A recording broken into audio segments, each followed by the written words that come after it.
Un momento muy crítico estamos viviendo los argentinos en cuanto a la economía diaria, bueno, la macroeconomía también, que tiene que ver obviamente con estas reservas del Banco Central, absolutamente raquítica, flaca, en el día de ayer volvió a perder, tiene la menor reserva desde que está Alberto Fernández en el gobierno, por la intervención con el tema del dólar, y además lo que decíamos, ¿no? Esta sequía absolutamente histórica que está golpeando y que va a golpear aún más la economía de los argentinos. El Fondo Monetario Internacional, la inflación allí en el medio, bueno, y una situación muy, pero muy complicada. Ricardo Burjaile, diputado nacional de Juntos por el Cambio, está en contacto con nosotros. ¿Cómo le va, diputado? Gracias por atendernos. Mariano, buen día. ¿Cómo le va a usted? ¿Cómo está? Bien. Bueno, qué situación compleja, ¿no? La que se está viviendo, la que ya se vivía, pero además llega este dato objetivo que es la sequía, ¿no? La sequía es, usted bien lo dice, la sequía es la cereza del postre de todo lo que estamos viviendo, ¿no? Sí. Porque hoy podemos decir que hay faltante de dólares, pero ya faltaban dólares antes. Uno puede decir que por la sequía se agudizó la inflación, pero estábamos en el 100% de inflación, ahora estaremos en el 104% de inflación. El problema en realidad es un problema muy grave desde lo político, desde lo económico, desde el enfoque del gobierno, y como corolario aparece esta sequía y va a tener un impacto muy fuerte, Martín, porque la cosecha de soja de 45 millones de toneladas va a estar en alrededor de 22. Después vamos a ver la calidad de lo que se cosecha, ¿no? Claro, que eso es otro capítulo. La hemos visto y está mal la calidad, ¿no? Hemos visto en la zona los productores que nos hacen llegar las imágenes, lo que se está cosechando realmente es de muy baja calidad. Muy malo. Grano verde. Sí. Muy malo.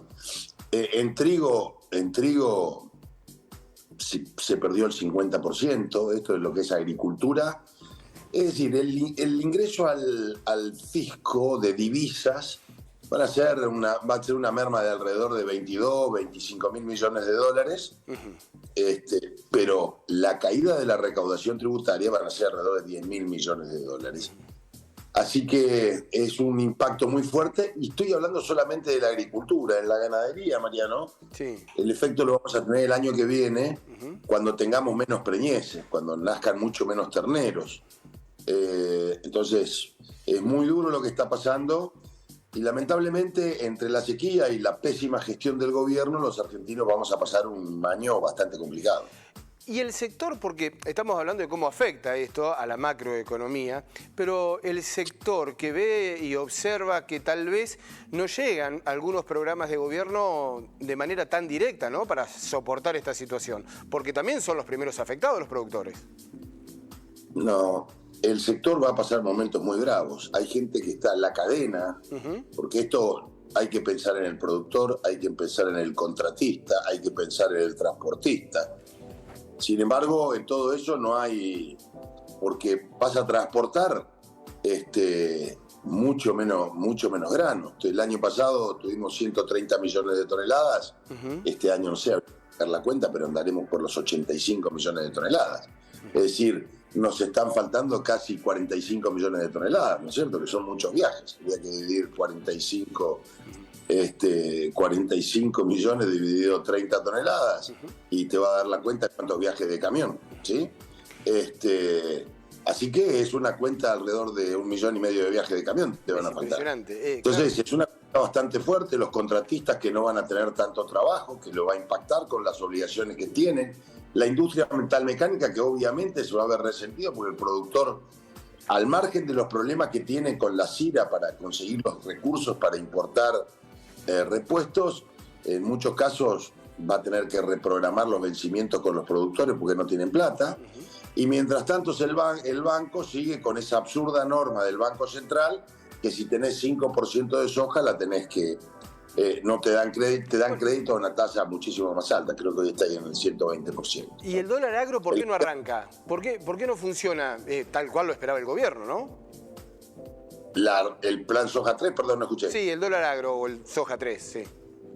Porque la economía está descalabrada, Mariano, porque la idea del plan soja 3, ¿cuál fue? Achicar la brecha, claro, entre el dólar financiero o el dólar blue, cualquiera el que elijas, y el tipo de cambio comercial, el tipo de cambio efectivo, digamos, que recibió un productor.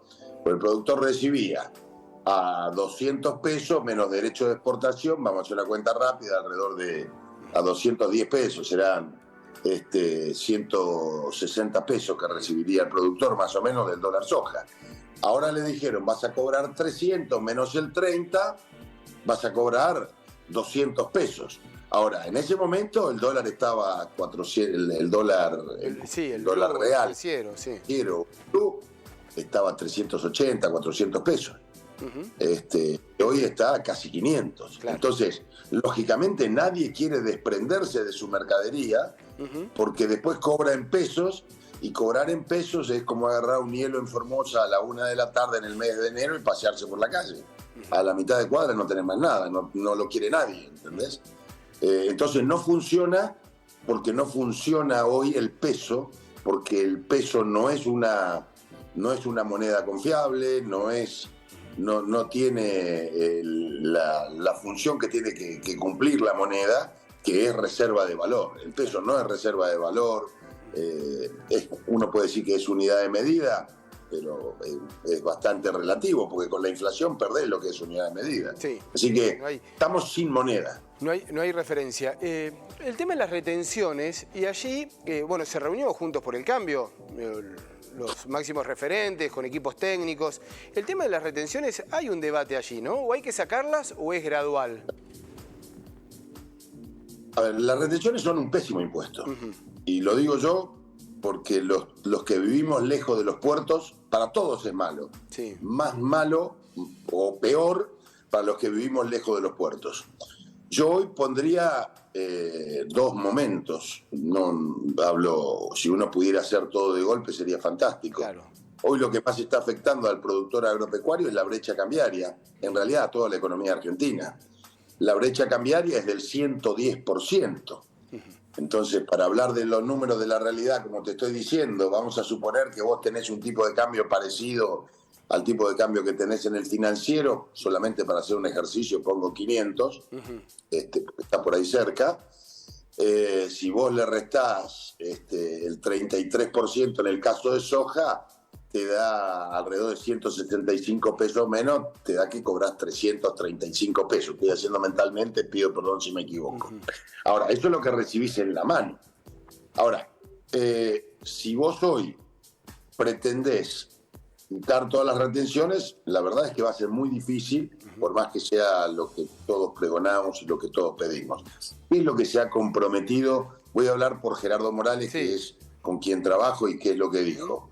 En primer lugar, hacia el primer trimestre del año 2024, casi unificar el tipo de cambio y que esa unificación esté para fin de año. Y la baja de los derechos de exportación tiene que ser de manera sostenida para no volverla a subir, ¿sí? Porque en la Argentina, con todos los vaivenes que tenemos, las retenciones suben y bajan y eso no es buena para nadie. Digo esto, sé que todos tenemos la misma necesidad de que se eliminen estos impuestos distorsivos. La soja es la más golpeada con el 33%, pero obviamente el primer paso que hay que dar es la unificación cambiaria. Claro, eso es lo que está como productor, ¿no? Sería la unificación cambiaria ya y sin derecho de exportación, por supuesto que sí. El mundo no lo tiene a los derechos de exportación, pero tengo que ser consciente de lo que está pasando, ¿no? Diputado, lo nombró a Gerardo Morales, ya comienza ese, si todavía falta mucho y hay muchos problemas por resolver para los argentinos, comienza a desandarse ese camino que va a llevar inexorablemente a las PASO, a las elecciones. ¿Cómo lo ve a Morales, en estas PASO de Juntos por el Cambio, en donde hay tantos candidatos? Al radicalismo, a Morales, Colmanes ahora, que lo ha confirmado. Yo quiero decir que a mí particularmente me gusta la gestión de Gerardo Morales, creo en su capacidad, creo que lo que dice lo puede mostrar, ¿no? Uno puede mostrar por qué estoy con Morales. Yo nunca había participado con él en política. Digo, ¿por qué estoy con Morales? Porque vi la gestión que tiene en Jujuy, porque desde el punto de vista de la producción ha encarado reformas profundas en el esquema y en la estructura productiva de Córdoba, a través de la exploración del litio, a través del turismo, a través de todo lo que sea el de la energía solar. Entonces se ha saneado la economía de Jujuy. En lo que es en la gestión de Morales, la justicia tiene las manos libres, por eso hay delincuentes como Milagros. Hay elecciones ahora en Jujuy, ¿no? Hay elecciones en Jujuy. ¿Va a ser importante ese resultado, digo, como para proyectarlo, para mostrarlo, para ver ese aval que tiene en esa gestión? Y por supuesto. Yo creo que Morales es un referente importante. Todos somos conscientes que estamos trabajando para recuperar posiciones y tenemos expectativas. Pero lo más importante en todo esto es, nosotros queremos posicionar a la UCR y a Gerardo Morales. Lo más importante es que Juntos por el Cambio es el único espacio en condiciones de gobernar a la Argentina, ¿no? El Frente de Todos ha demostrado una tremenda incapacidad, porque ha gobernado 16 de los últimos 20 años. La gestión de Alberto Fernández ha sido la peor desde el advenimiento de la democracia. Y bueno, habría que elegir gobiernos que puedan ser tan malos como el de Alberto, ¿no? En materia económica. Diputado, no le queremos robar más tiempo y le pedimos una referencia. Recién lo estuvimos escuchando, lo estuvimos charlando aquí en la mesa, las palabras de Gildo Infran, ¿no? El gobernador allí de Formosa, en estas últimas declaraciones polémicas que tienen que ver justamente con esa mirada que tiene hacia, bueno, los políticos que provienen de la capital federal. No, a mí me da vergüenza como formoseño y le pido disculpas a todos los porteños en este caso que fueron ofendidos. La verdad que me da vergüenza como formoseño ese concepto de la agresión, de la descalificación. La política no tiene que ser, y vos no sos bueno o malo por el lugar donde naciste, sino como sos como persona. Entonces Gildo Infran nos tiene acostumbrado a todo esto y crea ese concepto que si vos sos de tal o cual lugar del país, si perteneces a tal o cual partido político, a veces la palabra es hijo de mala madre, otra mal nacido, otra idiota, otra, de todo tipo de descalificaciones. La verdad es que no comparto. Yo soy formoseño, nacido, criado, nieto de formoseño, soy orgullosamente formoseño, pero siento vergüenza de mi gobernante. Nadie discute lo que usted estaba manifestando. Lo que sí, ¿se puede debatir lo que dijo en otro sentido? Digamos, un federalismo de país y una mirada de país distinto, más allá de las formas que coincido plenamente con usted. Claro que hay que debatir qué país queremos. Por supuesto que hay que debatir. La Argentina es un país macrocefálico que tiene en el AMBA todo concentrado el poder económico, electoral, y que las provincias languidecen. Veamos lo que pasa el subsidio de transporte. ¿Cuánto vale el transporte en Córdoba? Creo que está arriba de ciento y pico de pesos. Con un ingreso seguramente menor que el ingreso de la capital federal. En mi provincia, 85 pesos el boleto de transporte, con un ingreso al promedio del 50% y con una pobreza superior al 50-60%. Entonces hay que discutir un esquema tributario para una Argentina para equiparar esas asimetrías. Pero esto uno lo hace en función de un desarrollo armónico del país. Entonces el problema no son los porteños, si son buenos o malos, porque uno no sabe si lo estuvo agraviando a Alberto Fernández o a quién, porque digo, ¿no entiendes? Eso no me parece que sea, aunque lo agravie al presidente, que no es en este caso, por supuesto, para él. Yo creo que no está bien. Lo que hay que discutir, sí, es cómo se federaliza la Argentina, cómo se hace una Argentina tributariamente más justa, cómo hace para que la luz que pagamos, de alguna manera, tengamos alguna equiparación para los que tenemos un uso de energía intensiva y no tenemos gas, y cómo se puede armonizar esta Argentina. Sí, yo retomo ese guante, pero eso no quiere decir que yo tenga que maldecir a otras regiones del país. Ricardo Bruyaile, como siempre, muchas gracias por el contacto. Un abrazo. Muy buenos días. Hasta luego.